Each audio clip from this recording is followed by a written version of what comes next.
बिस्मिल्लाहिर्रहमानिर्रहीम। अस्सलाम वालेकुम। मैं हूँ आयशा और वेलकम करती हूँ आपको आयशा की किचन में। आज बना रही हूँ इंस्टेंट बैंगन के भरते की रेसिपी, जिसमें ना ही आपको बैंगन को भूनना पड़ेगा, ना ही आपका चूल्हा ख़राब होगा और ना ही आप लोगों को तंदूर की ज़रूरत पड़ेगी। फटाफट से बन जाने वाला ये मज़ेदार सा और चटपटा सा बैंगन का भरता तैयार करेंगे, जो कि खाने में निहायत ही डिलीशियस बनता है। कमाल का इसका जायका बनता है और बहुत ही मज़े का लगता है। तो चलें फिर रेसिपी को स्टार्ट कर लेते हैं, बिस्मिल्लाह करते हैं। यहाँ पर ले लिए हैं मैंने 1 किलो के करीब बैंगन। अच्छा, बैंगन जब भी आप लें तो फ्रेश ही लें, क्योंकि इसकी स्किन जो होती है थोड़ी सी अगर डल हो जाए तो ये उतारने में बड़ी मुश्किल पेश आती है। फ्रेश बैंगन लेंगे तो इसकी स्किन जल्दी रिमूव हो जाएगी। अब हमने क्या करना है, इनको अच्छे से वॉश करने के बाद बिल्कुल खुश्क कर लेना है किसी कपड़े की मदद से। अब इसके हमने ये जो टॉपिंग है ये निकाल लेनी है और इसको दरमियान से हमने कट कर लेना है। दरमियान से कट करेंगे तो ये भी पता चल जाएगा कि इसमें कीड़ा वगैरह तो नहीं है। बिल्कुल साफ़ और सुथरे से हमारे ये बैंगन है। फ्रेश लेंगे तो ये बिल्कुल फ्रेश निकलेंगे इंशाल्लाह ताला, और हमारा सालन भी बहुत ही मज़े का बनेगा। अब एक कढ़ाई को मैंने चूल्हे पर चढ़ा दिया है और साथ में हाफ़ कप के करीब कुकिंग ऑयल शामिल किया है। हल्का सा ही गर्म हो जाए कुकिंग ऑयल तो हमने जो काट कर बैंगन रखे हैं वो इसी में शामिल कर देंगे। बैंगन की ये मज़ेदार सी और यूनिक सी रेसिपी आज आप लोगों से शेयर कर रही हूँ, जिसमें आप लोगों को ज़रा बराबर भी दिक्कत पेश नहीं आएगी। टमाटर मेरे पास हैं छोटे वाले, तो ये मैंने शामिल किए हैं, तकरीबन 10 से 12 अदद हैं। शामिल करने के बाद हरी मिर्चें भी इसमें शामिल कर देंगे और मैंने लहसुन के जवे भी इसमें शामिल किए थे, 10 से 12 अदद। अब 5 मिनट तक इसको बिल्कुल दम वाली फ्लेम पर हमने छोड़ दिया है। देखिए माशाल्लाह से 5 से 7 मिनट के अंदर ये अच्छे से कुक होना शुरू हो चुके हैं। ये देखें कितना ज़बरदस्त सा इन पर कलर आया है और ज़बरदस्त से ये तैयार हुए हैं। इसकी साइड को चेंज करेंगे और फिर से कवर लगाएंगे और 10 से 12 मिनट के लिए हम इसको छोड़ देंगे।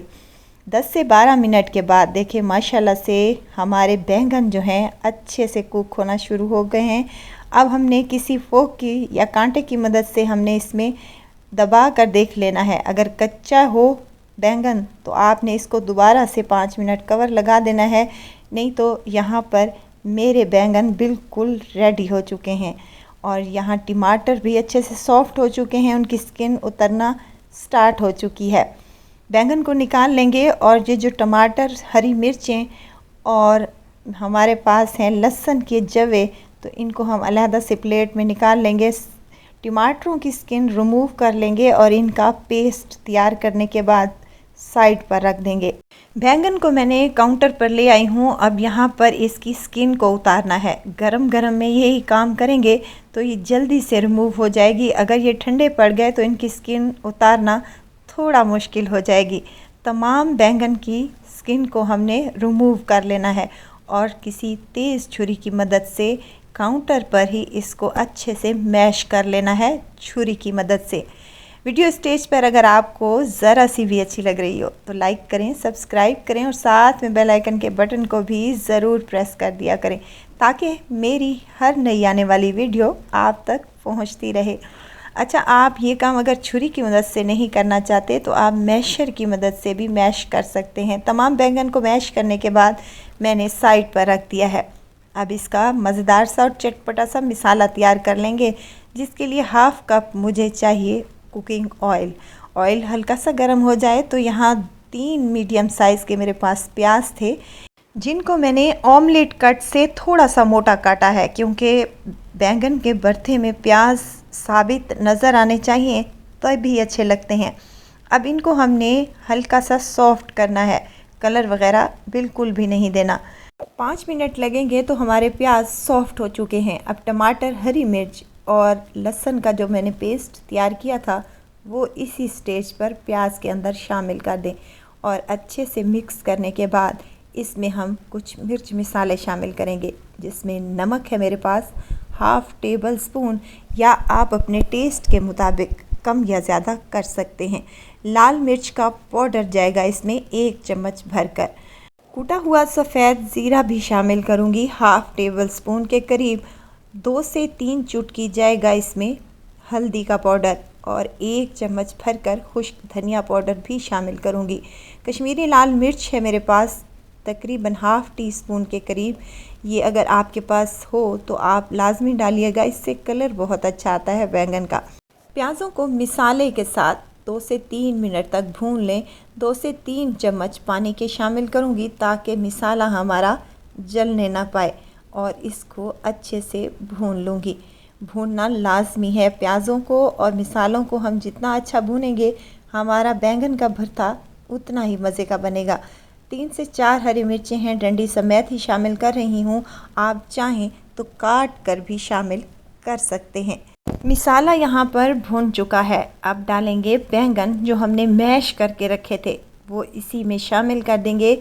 और साथ ही मैं एक ऐसी चीज़ आपको बताने लगी हूँ जो अगर आप इस सालन में डालेंगे तो आपका सालन का टेस्ट दोबाला हो जाएगा। जी हाँ, दही है मेरे पास हाफ़ कप के करीब, और ये भी कोशिश करें कि आपकी दही थोड़ी सी खट्टी होनी चाहिए, ज़्यादा खट्टी ना हो। और थोड़ी सी खट्टी होगी तो इसका टेस्ट खट्टा आएगा, तो बैंगन का भरता खाने का बहुत ही मज़ा आएगा इंशाल्लाह ताला। एक दफ़ा आप लोग इसी तरह से भरता बना कर देखें तो आपको खाकर मज़ा आ जाएगा, और एक की जगह आप लोग 2 रोटियां खा जाएंगे इंशाल्लाह ताला।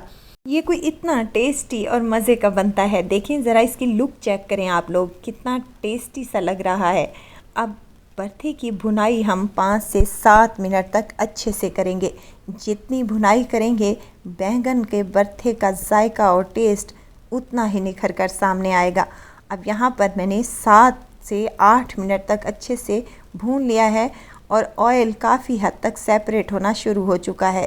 फ्लेम को ऑफ़ कर दूँगी और इसमें डालूँगी हरा धनिया और पुदीने के पत्ते। पुदीने के पत्ते लाजमी डालिएगा, इससे इस सालन का टेस्ट बहुत ही मज़े का आता है। और गर्मियों में तो पुदीना लाजमी सालन में इस्तेमाल किया करें, क्योंकि एक तो गर्मी से दूर होती है और सालन का टेस्ट भी बहुत ही मज़े का आता है।